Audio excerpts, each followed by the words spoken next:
kwa sababu imempa nafasi mwalimu ya kufanya tathmini ya wachezaji aliokuwa nao ama kikosi alichokuwa nacho.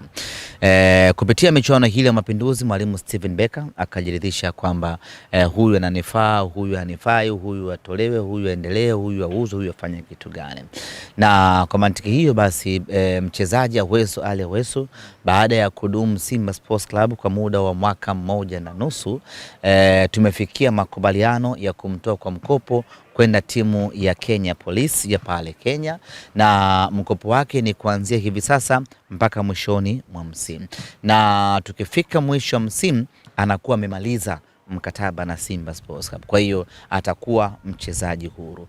Kama kiwango chake kitaongezeka na kitaridhisha zaidi, basi atafanyika mazungumzo ya kumuongezea mkataba, na kama itaonekana basi sasa kila mtu ashike lake, ndio itakuwa tumeachana moja kwa moja na mchezaji wetu Aweso Ali Aweso. Kwa sisi Simba Sports tunamtakia kila laheri, aende akatuwakilishe vema, aende akaipambanie nafsi yake, lakini aipambanie Simba Sports.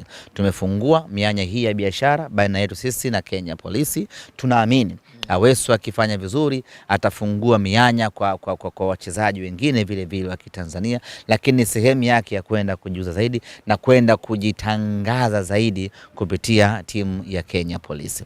Lakini vile vile katika dirisha hili dogo la usajili, hii kidogo ni habari ya kusikitisha.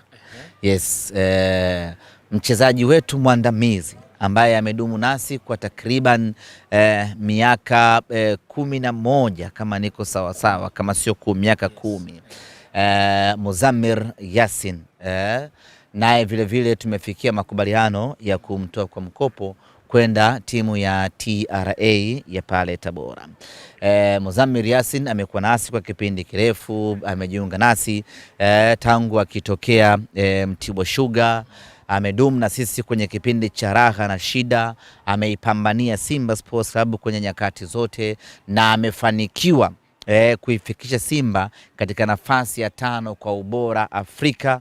Amefanikiwa kuipa Simba mataji ya ligi kuu ya NBC mengi yasiyopungua 5. Amefanikiwa mambo mengi kweli kweli ndani ya klabu yetu ya Simba Sports Club, lakini wakati ni ukuta, muda umefika wa kuachana na kipenzi chetu Muzammir Yassin, na kwa mantiki hiyo basi tunawatangazia rasmi mashabiki wa Simba kwamba tumefikia makubaliano ya kumtoa kwa mkopo Muzammir Yassin kwenda kunako klabu ya TRA, na sababu yake ni kwamba bado ana uwezo wa kucheza, bado ana nguvu ya kucheza. Bahati mbaya nafasi yake ndani ya Simba imekuwa finyu. Kuliko kuendelea kukaa naye ukamnyima nafasi ya kuendelea kuonesha uwezo wake, ni vyema ukamfungulia nafasi ili aweze kwenda sehemu ambayo atapata nafasi ya kucheza na kuongeza ubora wake. Na timu ambayo of course timu zilikuwa nyingi zinamhitaji, lakini TRA ndio ambao wamekuwa mbele zaidi kwenye kuhitaji saini yake, na tumefikia makubaliano hayo tayari. Sasa ameshaenda kujiunga na timu ya TRA. Bado tunaandaa utaratibu muhimu mzuri zaidi wa kuagana naye, lakini mechi ya tarehe 18 dhidi ya Mtibwa Sugar tutaitumia mechi hiyo rasmi sisi mashabiki wa Simba